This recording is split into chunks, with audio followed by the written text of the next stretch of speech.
الحمد لله نحمده ونستعينه ونستغفره ونؤمن به ونتوكل عليه ونعوذ بالله من شرور أنفسنا ومن سيئات أعمالنا من يهده الله فلا مضل له ومن يضلله فلا هادي له ونشهد أن لا إله إلا الله وحده لا شريك له ونشهد أن سيدنا ومولانا محمدا عبده ورسوله صلى الله تعالى عليه وعلى آله وأصحابه وبارك وسلم تسليما كثيرا أما بعد فأعوذ بالله من الشيطان الرجيم بسم الله الرحمن الرحيم واعتصموا بحبل الله جميعا ولا تفرقوا واذكروا نعمة الله عليكم إذ كنتم أعداء فألف بين قلوبكم فأصبحتم بنعمته إخوانا صدق الله العظيم۔ متحد ہو تو بدل ڈالو نظام گلشن، متحد ہو تو بدل ڈالو نظام گلشن، منتشر ہو تو مرو شور مچاتے کیوں ہو۔ معزز حاضرین، اتحاد زندگی ہے اور اختلاف موت ہے۔ تاریخ اس بات پر شاہد ہے کہ قوموں کا عروج اور زوال، کامیابی اور ناکامی، خوشحالی اور بدحالی کے اندر اختلاف اور انتشار کا، بھائی چارہ اور عداوت کا، نفرت کا بڑا اہم رول رہا ہے۔ اگر ہم دنیا کی قوموں کی تاریخ کا مطالعہ کریں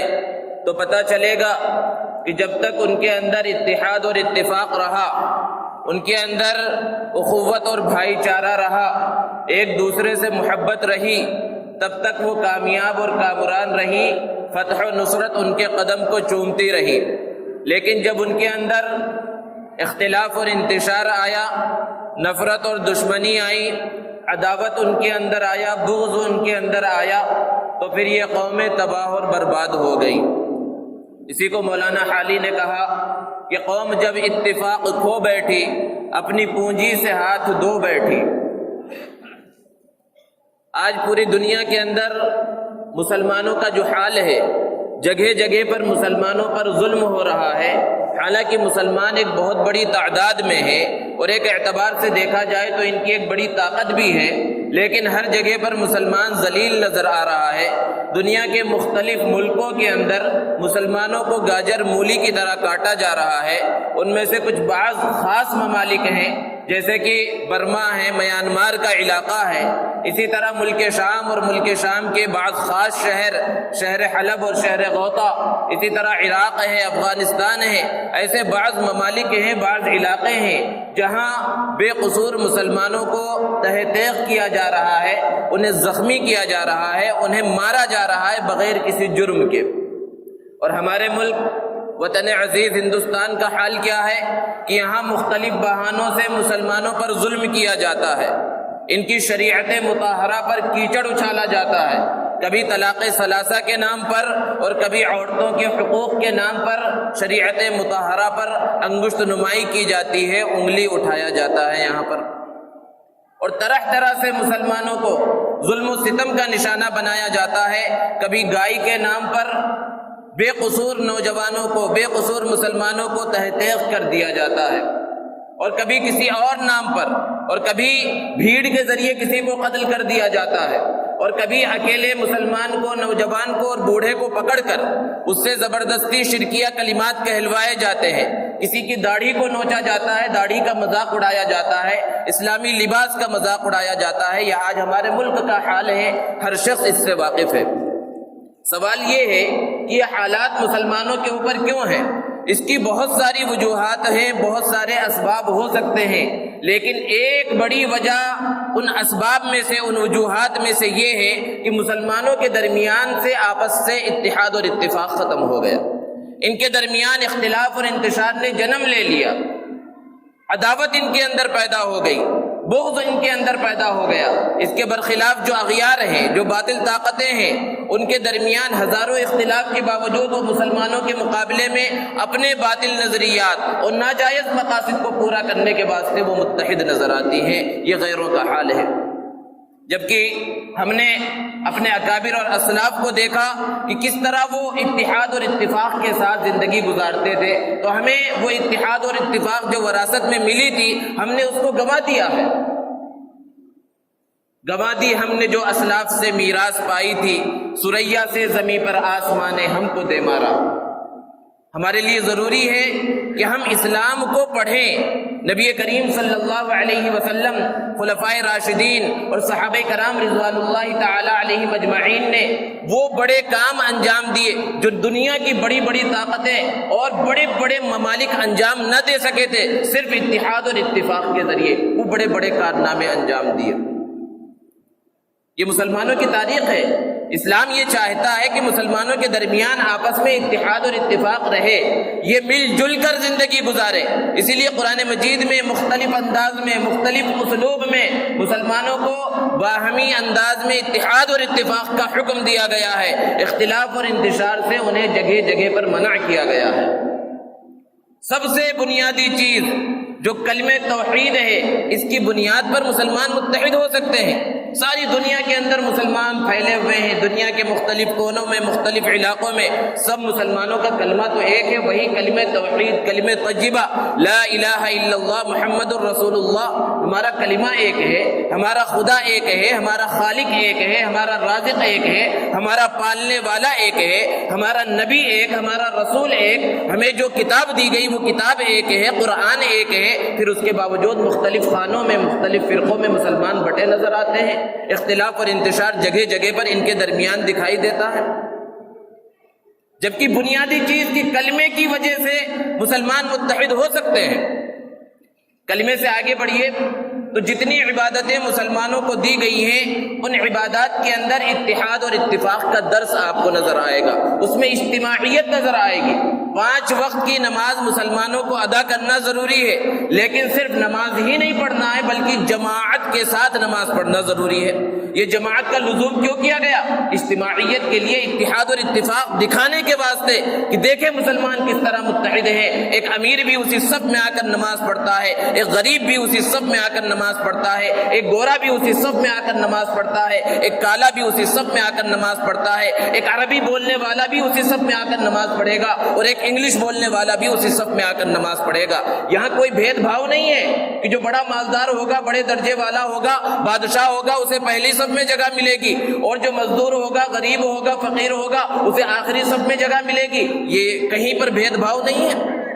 ایک ہی صف میں کھڑے ہو گئے محمود و ایاز، نہ کوئی بندہ رہا نہ کوئی بندہ نواز۔ اور پھر ہفتے میں ایک دن جمعہ کا اجتماع ہوتا ہے جس میں ایک بڑا مجمع جمع ہوتا ہے۔ اس سے بھی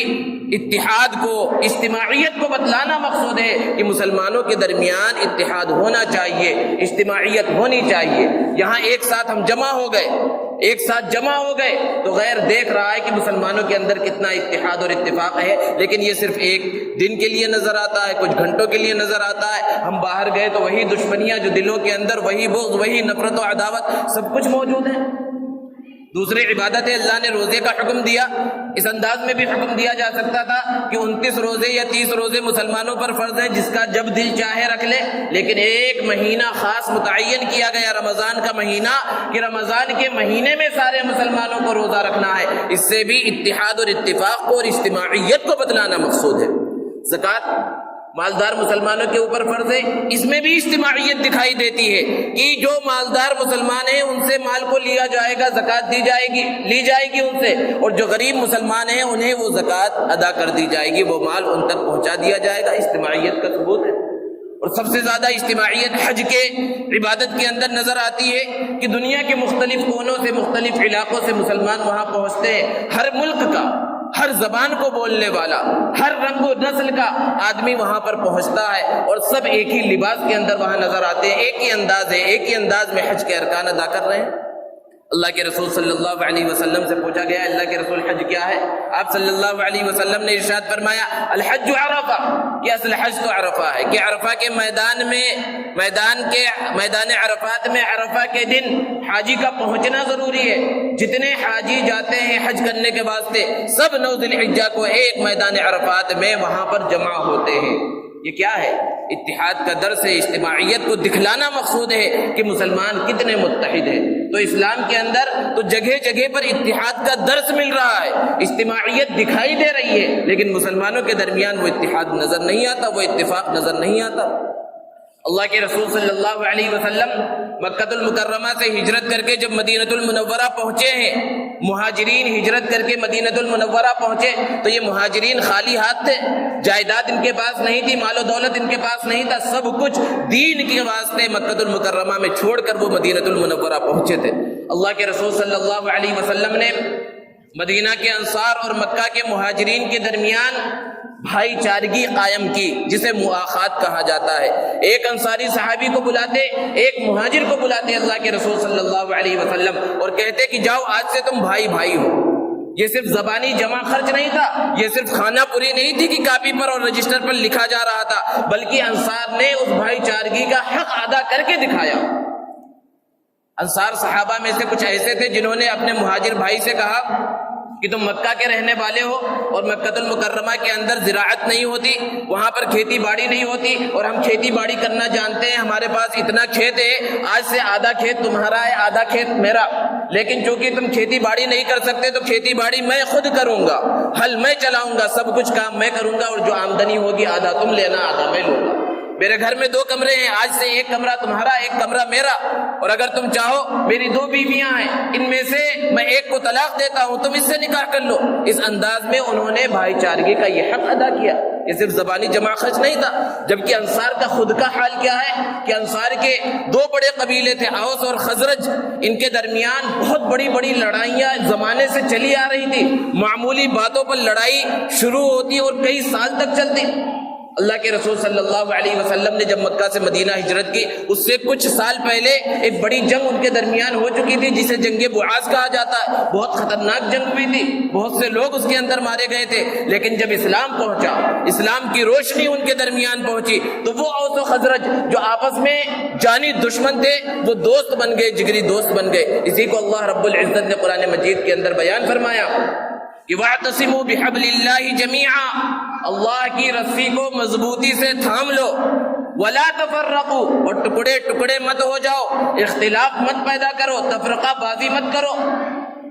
اللہ رب العزت جہاں حکم دے رہے ہیں کہ اللہ کی رسی کو مضبوطی سے تھام لو، وہیں یہ بھی حکم دیا جا رہا ہے اختلاف مت کرو۔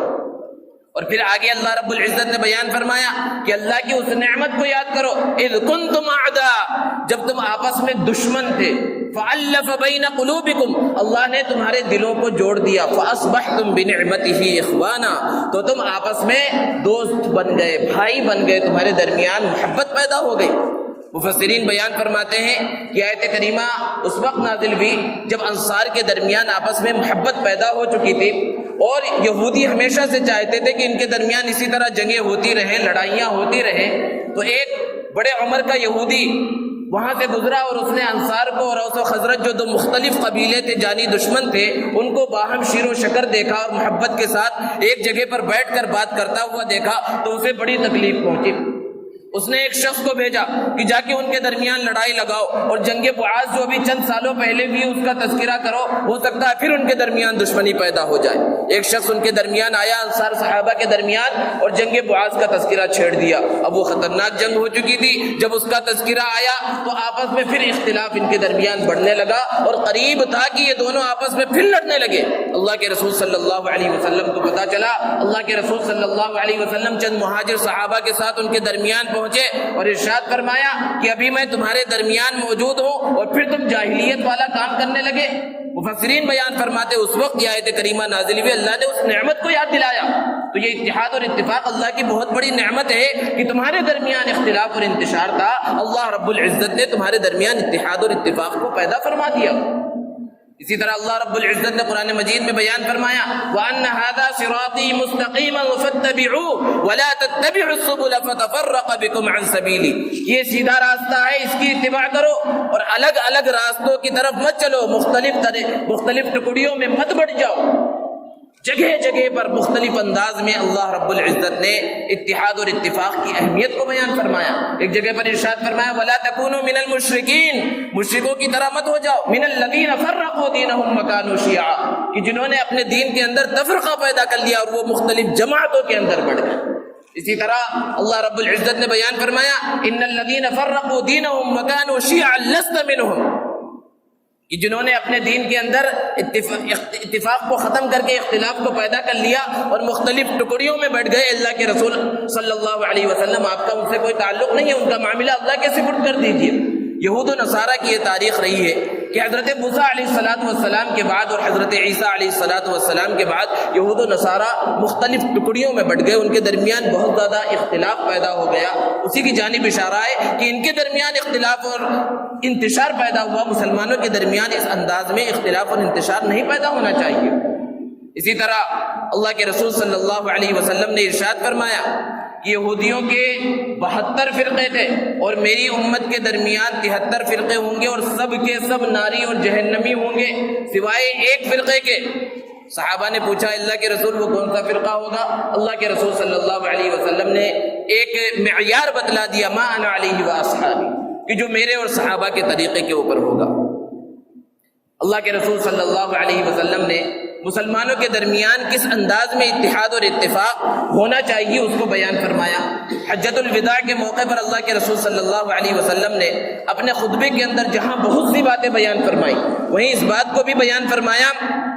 کہ تمہارے مال، تمہاری جانیں، تمہاری اولاد یہ سب اسی طرح محترم ہے جیسے کہ یہ مہینہ محترم ہے جس مہینے میں حج ہو رہا ہے، اور یہ شہر محترم ہے، یہ علاقہ محترم ہے، اس طرح تمہارے مال، تمہاری جان، تمہاری اولاد، تمہاری عزتیں محفوظ ہیں، محترم ہیں۔ یہ اللہ کے رسول صلی اللہ علیہ وسلم نے مسلمانوں کی اہمیت، ان کے درمیان اتحاد اور اتفاق کی اہمیت کو بیان فرمایا۔ اسی طرح قرآن مجید کے اندر اللہ رب العزت نے بیان فرمایا انما المؤمنون اخوہ، کہ سارے مسلمان جو کلمہ پڑھنے والے ہیں وہ آپس میں بھائی بھائی ہیں۔ اللہ کے رسول صلی اللہ علیہ وسلم نے اس کو بیان فرمایا کہ المسلم اخو المسلم، کہ ایک مسلمان دوسرے مسلمان کا بھائی ہے۔ وہ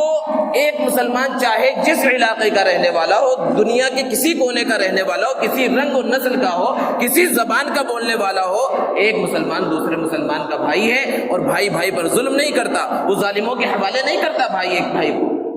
اسی طرح اللہ کے رسول صلی اللہ علیہ وسلم نے ایک حدیث کے اندر ارشاد فرمایا المؤمن للمؤمن کالبنیان،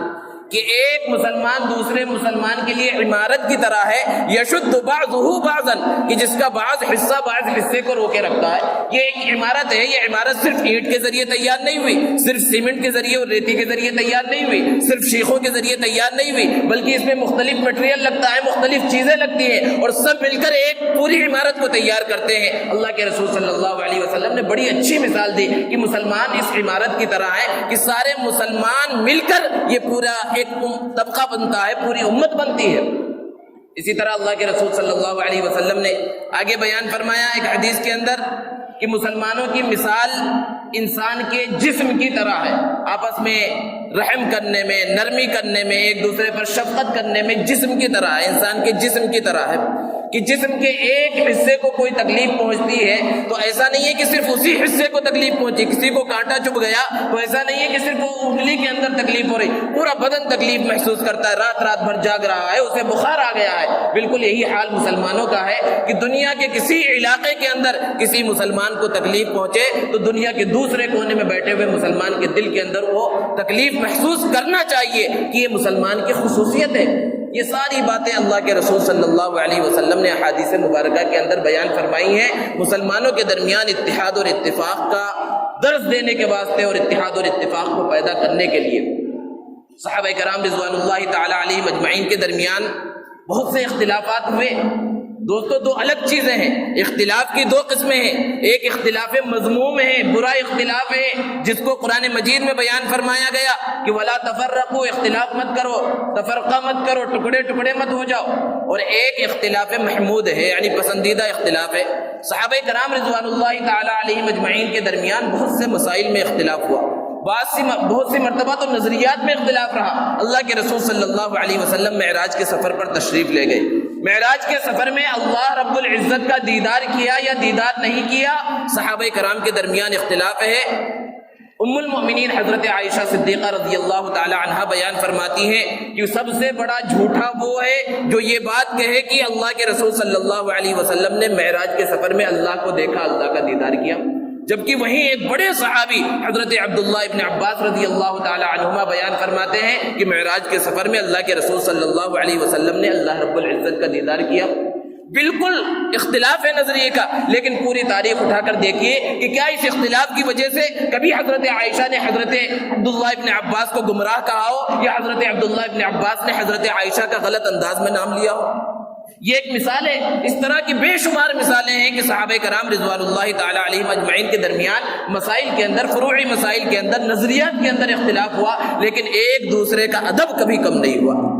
اللہ کے رسول صلی اللہ علیہ وسلم کے دنیا سے پردہ فرما جانے کے بعد حضرت ابوبکر صدیق رضی اللہ تعالیٰ عنہ خلیفہ بنے، کچھ لوگوں نے زکوٰۃ دینے سے انکار کر دیا، حضرت ابوبکر صدیق رضی اللہ تعالیٰ عنہ نے ارادہ کر لیا کہ ان کے ساتھ جنگ کی جائے گی، جہاد کیا جائے گا۔ حضرت عمر رضی اللہ تعالیٰ عنہ کی رائے دوسری تھی، وہ کہتے تھے کہ یہ کلمہ پڑھنے والے ہیں، یہ جب کلمہ پڑھ رہے ہیں تو صرف زکوٰۃ نہ دینے کی وجہ سے آپ ان سے جنگ کیوں کریں گے؟ بظاہر اختلاف ہے،